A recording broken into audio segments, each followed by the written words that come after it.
Hey,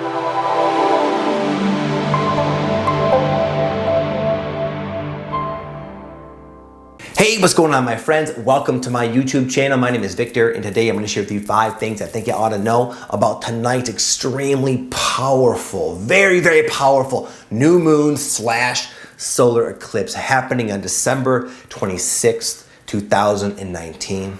The main thing that feels very relevant right now is what I will call a call to action. A call to action for you to really start putting energy into your life and dedicating yourself to helping the whole, helping the world. And this calling will come from deep within you, deep within yourself. Okay? Anybody that has any kind of fondness or resonance with a piece of content such as this, whether it's a full moon or new moon, an energy update, any kind of spiritual type of content, which I know you're all into, if you are like that, that implies, by definition, you have been on a path already. You've already been on, to most people's standards, a fairly bold and aggressive path of self-development, self-improvement. Those are self-improvement, self-development. That's something that's very important to you. Something you've been putting energy and time and focus into for years. And when that happens, you have the fortune, the blessing of being able to uncover very deep, normally hidden levels of truth about yourself. And for every seeker, there comes a point where they peel away enough and they stumble upon this call to action. Joseph Campbell, from the very popular book, The Hero with 1,000 Faces, calls it the call to adventure. But what he really means is it's the call to service, the call to help, to serve the whole in some way. Now, I know a lot of people right now, you're aware of that. And you've been aware of this call to action from yourself, within yourself. But you don't really know what to do with it. You don't really have maybe any grounded ideas. Like, what do I do? I want to help people. That's kind of vague. Oh, how? How am I going to do that? Here's what's something I want to share with you that can really, I believe, help you get the ball rolling, which is all you really need to do, is get the ball rolling. Is you don't have to, in my experience, I've learned, you don't have to have it all figured out. You don't have to have a plan. You don't have to have all the answers. You don't even exactly need to know quite where you're going, especially in the beginning, because something happens. I just heard this from a Tony Robbins conference. He said, something happens. There's a certain level of grace that one experiences when they focus themselves on bettering themselves. Now, hear me out. Most people don't even focus on bettering themselves at all. But when someone does, someone like you, there's a certain level of grace, which I know you've already experienced, where you've already probably started to experience the synchronicities and the right information, the right messages coming into your lap, the right opportunities. There's a certain sense of universal support. Tony Robbins calls it grace that happens when you try to improve yourself. There's an even higher level of grace that you get to tap into and benefit from when you try to help your friends and family.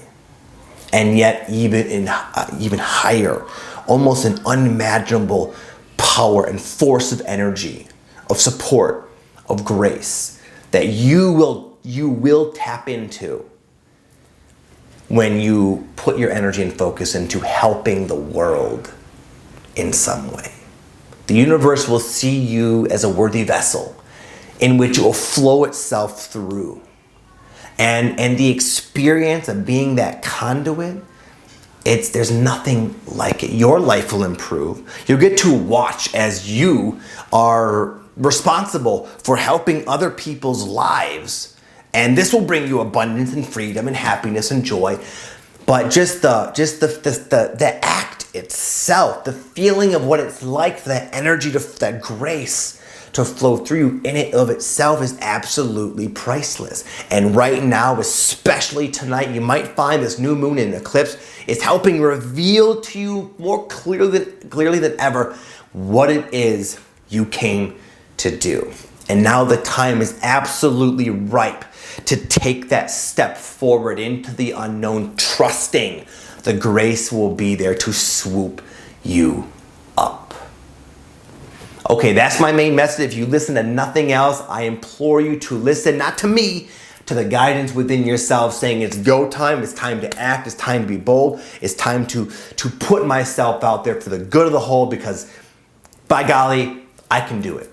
I can help another person. It's my responsibility to do that, no matter how I'm feeling, what I'm thinking, okay? If you hear nothing else, please hear that. But if you want to hear the actual message, the 5 things that will really ground this into something a bit more digestible for you. Number 1, kind of going in alignment with the theme I've already been discussing, is one word: ripeness. There are times to do more peeling away, to do more self-discovery, to take the time to really get clear with who you are and who you want to become and where you want to go in life. There are times where it's valuable to do that, kind of like getting your vehicle an oil change. You might want to go somewhere. You might want to have this adventure, but you got to get the oil changed. Now is not the time to change your oil. Now is not the time to do more inner work. It's now becoming a time of forward moving action. You've all done so much inner work, and you've become so light and harmonious vibrationally, even if you don't always feel that way. Your baseline vibration is already abnormally sky high compared to most of the world population. But now is the time to really put the pedal to the metal and to go forward. So what does that really mean for you? Sometimes it's not clear because we're afraid. We're afraid to contemplate what that really looks like. Okay? Like, I've had this vague sense that I share about it all the time, that I want to be a writer. Well, what does that exactly mean for me? What does it look like in my life to be a writer? And it's like, wow, that implies I'm going to have to make some changes. I'm going to have to stop putting so much energy into certain other things in my life that I might feel are important to me. It means I'm going to have to really try really hard at something with absolutely no guarantee if it's going to work or succeed at all. And that's scary. It means I'm going to have to really be vulnerable. It means I'm going to have to finally put my money where my mouth is, because I've been talking about it this entire time. And eventually people are going to read the books I write, and they're going to say, wow, all this. So to really ground in this dream of mine, it can temporarily bring about a lot of stress as I contemplate how it's all going to fit into my life. But that's the way I do it, and the way I recommend is drawing yourself back to what I said previously, is to know that I don't have to worry about really any of that. All I have to do is sit down and write. And that simple act of sitting down and writing, there's a quality of joy, there's a feeling of connectedness, there's a feeling of like, this is making me feel whole. This is what's completing me, okay? So it's time to kind of bypass all of the mind's ways of trying to fit everything in and make it all make sense. It's a time to discard that, and the time is ripe right now just to sit down with that pencil and write, metaphorically speaking. What does that mean for you? Number 2, I wrote down the master. So many of you have plenty of a clear enough idea of what it is you came to do and who it is you came to be and what it is you came to express to the world, but are held back from nerves, held back from a perceived illusion of not being ready. Okay, I'm going to give you an example. There's this one guy named Zachary, and he came to one of my Sedona retreats not too long ago, a few retreats ago. It was like last year sometime. And he's this young guy, real bright, really this bright spirit, and he really likes tarot cards.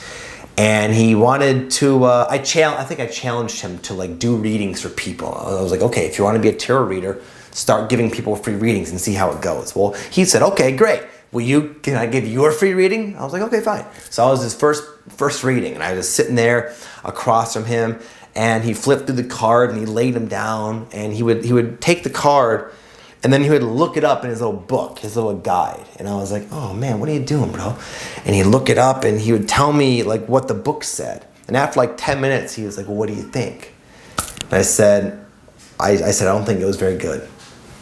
I said, no one wants to hear you just read the damn thing out of the book. And it's just, it was initially perceived as like very harsh criticism. And I did that for a reason, because I wanted him to dig deeper. I said, let's do another reading. But I want you to tell me what you think the cards mean. And finally he did the same thing. He flipped to the cards, put a few down, and then he looked at the card, and I could see, instead of the mindset of what is appropriate, what should I do, what's going to, go over well in as far as the result, versus what do I think? I know I'm a young guy, but what do I think? And I could see him look within himself, and then from there start to express an answer. And then what Zach had to say was freaking intuitive as hell. I was like, whoa, that's what I'm talking about, okay? But we are not taught to defer to ourselves as we do stuff and create and go forth in life. Our minds have taken us over, and our minds try to frame everything we are and represent to the world as far as our life purpose and all this different stuff I'm talking about in terms of how is it going to go over? What are people going to think?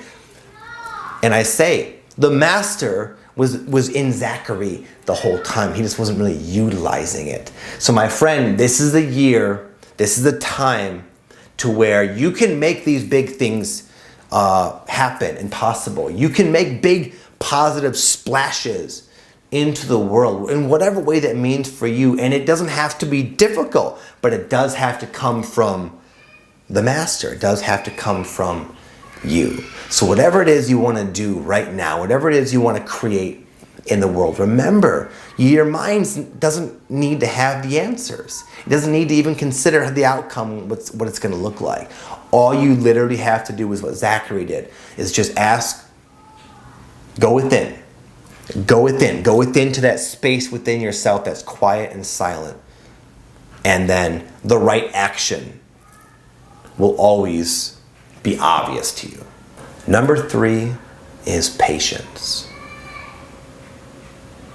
I am inspired by your fire, by your vigor, by your zest to find and live your purpose and help the world and help yourself.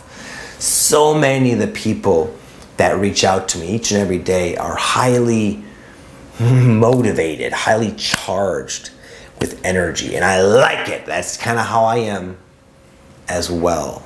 But there's a saying, and it's something that I think we all need to hear, okay? Most people overestimate what they can accomplish in a year. That's me right here. But most people underestimate what they can accomplish in a decade, okay? Big things, big awesome lives take time to build. And that to our impatient selves can feel like a problem. Like, wow, I want what I want and I want it now. How many of you have heard that? But what I've learned is that if I can make myself take a breath and be patient, and that gives me the ability to tap into quiet, subtle joy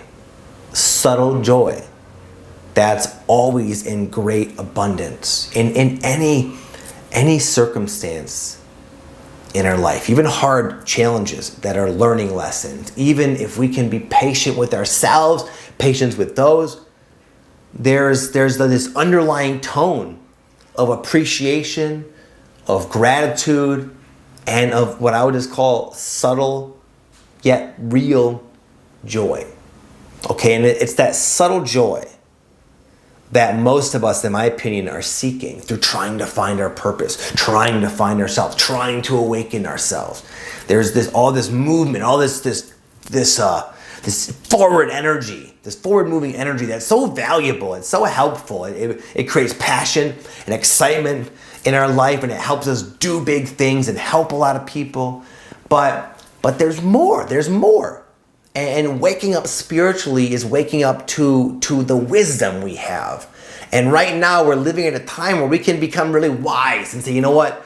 Let's relax a little bit, take that breath, and see not only what we can do in this life, but how much can we really live? Okay, so my point is, this new moon might be bringing to your attention areas of your life where there is a good amount of this subtle joy that you might be missing. Number 4, it's a time, it's gonna sound a bit specific, but it's a time to let go of guilt. A lot of us aren't even aware that we feel guilty until we start to entertain the dreams that we hold in our hearts. When you start to really contemplate basing your life around the master that's trying to emerge within you, it will bring to your awareness, for some of you, the fact that there's going to be some big changes in my life. I'm going to change a lot in my life. And now what does that say? And what does that mean for my circumstance, my present circumstance, my present relationships? A lot of times we feel guilty shining around our friends, around our family. And right now it's the holiday season. And it's a great thing. I've been bonding a lot with my family. I was just home for Thanksgiving recently, and it was amazing. And you might find yourself doing a lot of that. And there's a party that might feel like almost like ignoring your calling, because it might disrupt your present circumstance with your relationships. And the reality is, it will. And that's just simply a part of it. And then if you have this calling to be more, then you will not be happy until you heed that calling, okay? And for you to do that, for you to heed that calling, which is not going to disrupt things the way you think, it's going to improve things. Because as you grow, as you become more spiritually, consciously, you just are smarter at the way you interact with all areas of your life. And there will be maybe changes for some of you, but there will be positive changes that you chose consciously to make that will benefit not only you, but those involved as well.